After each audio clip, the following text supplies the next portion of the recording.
नमस्कार। Hindi dictation YouTube channel पर आप सभी का स्वागत है।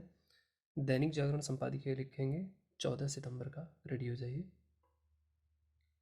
रेवड़ी संस्कृति पर सड़क से लेकर सुप्रीम कोर्ट तक बहस के बीच चुनाव वाले राज्यों में जिस तरह मुफ्त बिजली देने की घोषणाएं हो रही हैं, वे बिजली उत्पादन, पारेषण और वितरण ढांचे को कमजोर करने के साथ ही अर्थव्यवस्था को भी नुकसान पहुंचाने वाली हैं।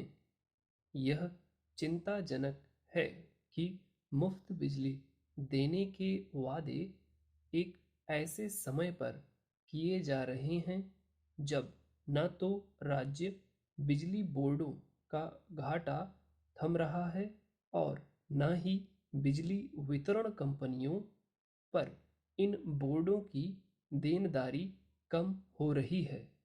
इस स्थिति के बाद भी इसमें संदेह है कि उन राजनीतिक दलों पर कोई असर पड़ेगा जो चुनावी लाभ हासिल करने के लिए मुफ्त बिजली देने के वादे करने में लगे हुए हैं।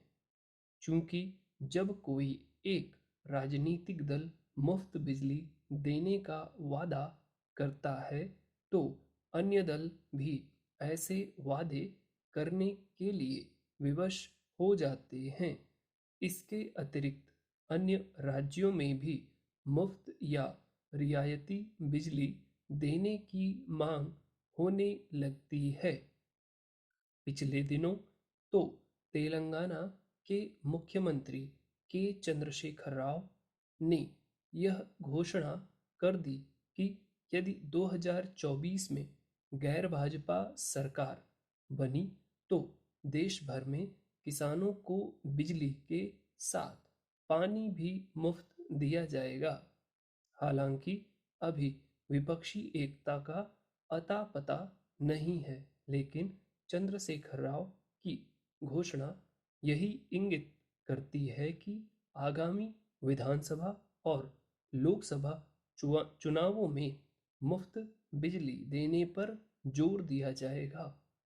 समस्या केवल यह नहीं कि एक के बाद एक राज्य राजनीतिक दल मुफ्त बिजली देने का वादा करने में लगे हुए हैं, बल्कि यह भी है कि वे इसके औचित्य को इसके बाद भी सही ठहराने में लगे हुए हैं कि इससे बिजली बोर्डों की हालत और अधिक खस्ता हो रही है।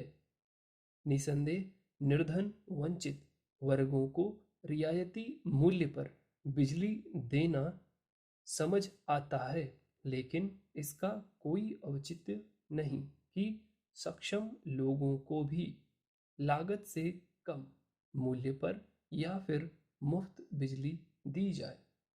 जब भी कहीं मुफ्त बिजली दी जाती है तो उसका दुरुपयोग शुरू हो जाता है। अक्सर यह बिजली चोरी या फिर घरेलू बिजली के व्यावसायिक इस्तेमाल के रूप में सामने आता है। हालांकि सभी राजनीतिक दल इससे अवगत हैं कि अतीत में जिन राज्यों ने मुफ्त बिजली देने का काम किया, वे किस तरह मुश्किलों से घिरे, फिर भी वे चेतने का नाम नहीं ले रहे हैं। ऐसे कुछ राज्यों के बिजली बोर्डों की आर्थिक स्थिति इतनी खराब हुई कि वे बिजली की सामान्य आपूर्ति करने में सक्षम नहीं रहे।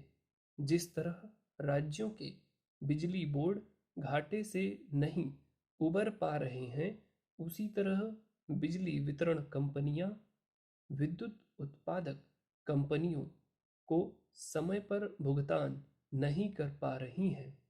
एक आंकड़े के अनुसार बिजली वितरण कंपनियों की देनदारी 1 लाख करोड़ रुपए से अधिक है। डिक्टेशन में जो वर्ड कठिन है उनकी आउटलाइन शॉर्ट वीडियो में दे दी गई है, जिसका डिस्क्रिप्शन में लिंक आपको मिल जाएगा या कमेंट बॉक्स में पिन कर दिया जाएगा। वहाँ से आप आउटलाइन देखिए, प्रैक्टिस कीजिए और फिर से एक बार लिखिए, टाइप कीजिए और मिलाइए। वीडियो अच्छा लगा तो लाइक कीजिए, चैनल को सब्सक्राइब कीजिए। Thank you very much.